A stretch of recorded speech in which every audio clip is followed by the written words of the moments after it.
So today I'll be working on changing the radiator for my Mazda Protege, 2003 Mazda Protege, the ES model. So I've already jacked it up. I have my new radiator ready to go, and we need to drain it first. So the first step is to open up the drain plug at the bottom and drain it all out. You need to have something at the bottom to catch it, and I will show you what needs to be removed here in just a second. So when you first get under here, you'll see all this cowling, and your first thought is to think I have to take all this off in order to get to drain the radiator. But actually, there is a little flap here that says open, and if you just push that in and open, you will see right there a little Phillips head screw that looks like the drain. So we'll unscrew that and see if radiator fluid comes out. So I've unscrewed that little screw here. Looks like that when it comes out, and you can see engine coolant dripping out. Now that it's opened up, I will release this cap, and the air pressure should have it coming out, yep, a lot more quickly. So we'll give this a minute to drain. We'll go to the next step.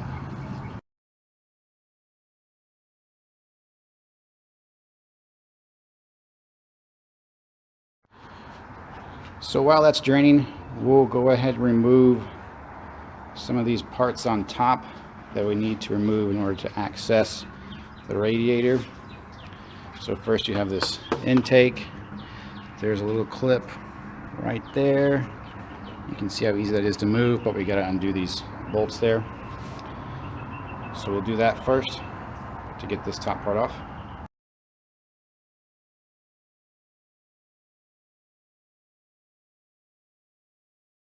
So that intake comes off pretty easily. There's just two size 10 bolts.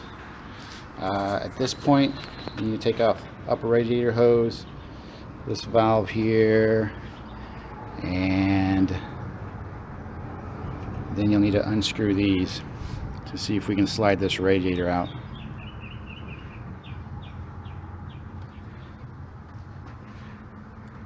One thing to check real quick though, before you get too far into this, is to take your old radiator cap and put it on your new radiator.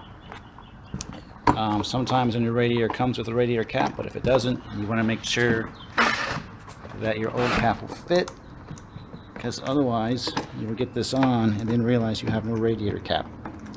So this one does fit, it's just hard to put on with one hand. But you don't want to get all the way done with your project and realize your new radiator doesn't fit your old radiator cap, then have to take it all out again so that you can drive it around. All right, so check that. I'm going to go ahead and take off these hoses and move to the next step.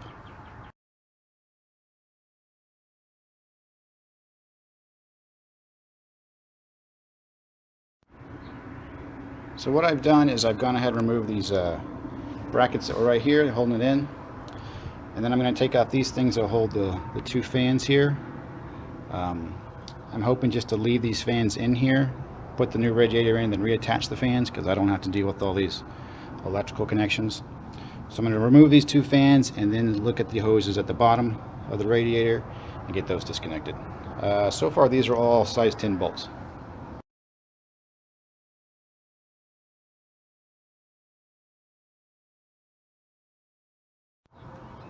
So I have those bolts connected, and after you get those disconnected, and after you get those disconnected, you can see there's nothing else really holding this thing in. So if you want to, you can just kind of move this thing out of the way. There's an electrical connector right there. It might be easier just to disconnect that. But anyway, you can get this out of the way, and then you'll see these hoses at the bottom. There is the lower radiator hose, which I apparently need pliers for. Another vent hose there. And I think that's going to be it. We'll double check here in a second. So hopefully you can see this. This, where I'm shining light now, was the lower radiator hose. That was pretty easy to disconnect. This is another small hose that was there. It was much more difficult to connect. What I ended up doing on that was actually unscrewing that nut that tightens the actual valve, and then pulling upward That was the only way I was able to get it off. There's one more hose that needs to be disconnected. I'm not sure if you can see it down there at the bottom of the radiator. It might be easier to get to if you take this fan off, but again, I don't want to mess with unplugging all the connections and latches and stuff like that. It also might be possible to get to it by taking off the cowling underneath the car, but I'm going to try just sticking a pair of pliers down there and see if I can get it off that way. Alright, let's see what happens. So my efforts to get through that hose from the top were unsuccessful, so I'm going to go ahead and take off the cowling underneath. There's, I think, just 3 little screws here. 1, 2, 3, and then we should be able to access it pretty easily. Let's see. So after taking off that cowling, there's that last hose, easily accessible. We'll pull that off and then take out the radiator. I was finally able to get that hose off. So far that has been the hardest part of this. If anyone has any tips on how to get that off easier, please comment below, because that was difficult. So that's it, everything's disconnected. Next step is to simply pull the radiator out, maneuver it past all these other parts, and put the new one in.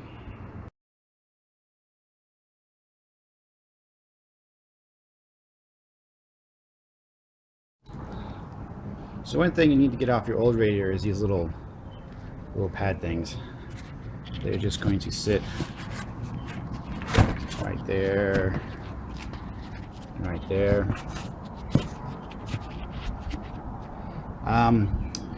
You'll notice this goes here. There's another one that goes there. On my radiator, it came just kind of rubber banded on. Just flip over here. You can see that I went ahead and attached it in there. We'll cinch it up here in a second. I'm not sure which way is easier. We'll try it both ways and see what happens. So, the radiator is now out. All the fans are still attached. So you just need to take your new radiator and slide it in and reconnect everything. Alright, I was able to finagle this new radiator in. So those little pads fell off right away. So I just stuck them down there, don't know if you can see, at the bottom, and then just kind of pop this thing in. Next is to go through and reconnect all the hoses and reattach these 2 fans, and then we'll start adding coolant.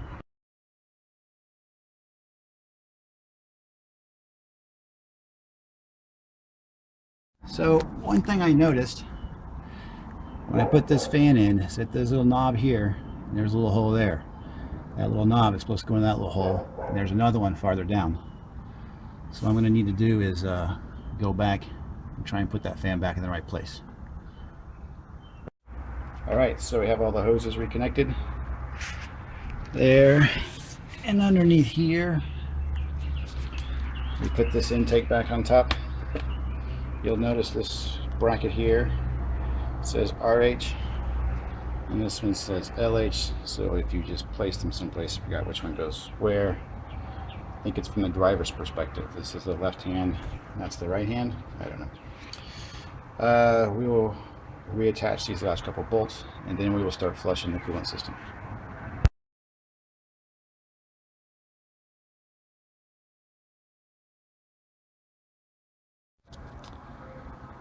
Alright, so to flush the radiator, what you're going to need is a couple gallons of this distilled water. I bought this at Walmart. It's like $1 a gallon. So you'll need that. The idea is you're going to fill up this reservoir up to the fill line, run your car for 10 minutes, and then turn the engine off, and then drain it underneath the same way we did when we first started, and repeat that process 2 or 3 times. Also, if you want, if you have like sediment in yours like you do in mine, this whole little reservoir thing just kind of pops out. It's wedged on there pretty good, but if you pull on it hard enough, it will come out, and then you can just take it and rinse the whole thing out inside. Alright, so I popped it off, I rinsed it out, put that little hose back on, and you see this thing just slides right there. We'll fill this up with distilled water. Some places say you can use a garden hose and just use tap water, but like I said, distilled water is cheap, so might as well go ahead and use this stuff. and then we'll fill it up, let the car run for 10 minutes, turn it off, and flush it. All right.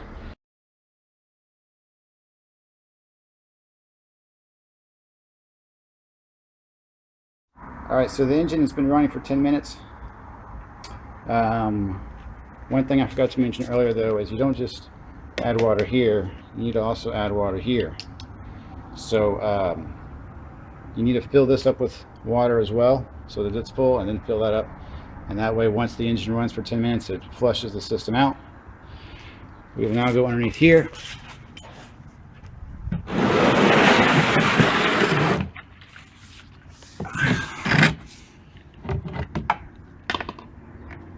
and reopen this and re-drain it.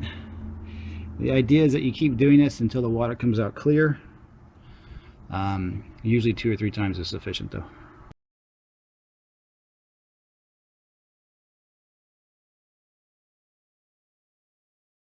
So I released that plug at the bottom. It's just drilling out right now.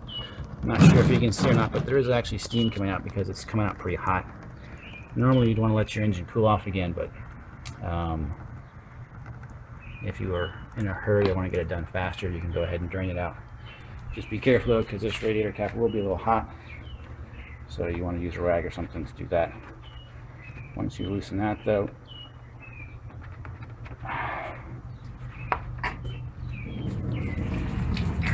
it'll really start coming out. And like I said, you can see that it's not quite fully green. It's a light colored green. Again, once that's clear, then you're done with the last flush. So we'll let this drain and we'll repeat.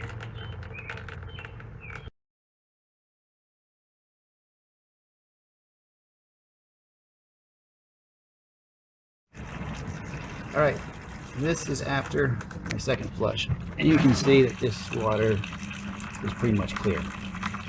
So at this point, we'll let this drain, and then we'll start filling it up with actual coolant.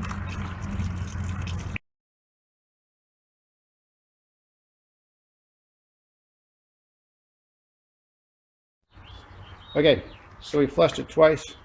We got all the coolant coming out, all the water coming out clear. So now we will actually put coolant into the radiator. Now what's going to happen this time, we're going to fill it up with coolant. We're going to start the car, we're going to leave the cap off. And what we'll be doing is watching for air bubbles popping up. And as the coolant works its way through the system, these little air pockets will clear out, cause air bubbles, and then we need to keep adding in a bit more coolant every time. After a few minutes, we stop seeing the air bubbles and the coolant level stops going down. Then you can put the cap on, let it run for a while, let the coolant circulate, and then you're all done and your radiator is replaced. So like I said earlier, for this last time when you're filling it, you want to leave the cap off and watch for any air bubbles, watch for that coolant level to go down. Mine seems to be staying kind of constant. Whenever you're putting coolant or water in earlier, you've really got to go slow. There's lots of pockets. There's lots of pockets for the coolant to go to. So you kind of have to let it fill a little bit and let it set. Let the coolant level go down, then fill a little bit more, let it go down, fill a little bit more, let it go down. I don't see any air bubbles in mine, so maybe it's already full. So I'm going to go ahead and put the cap on.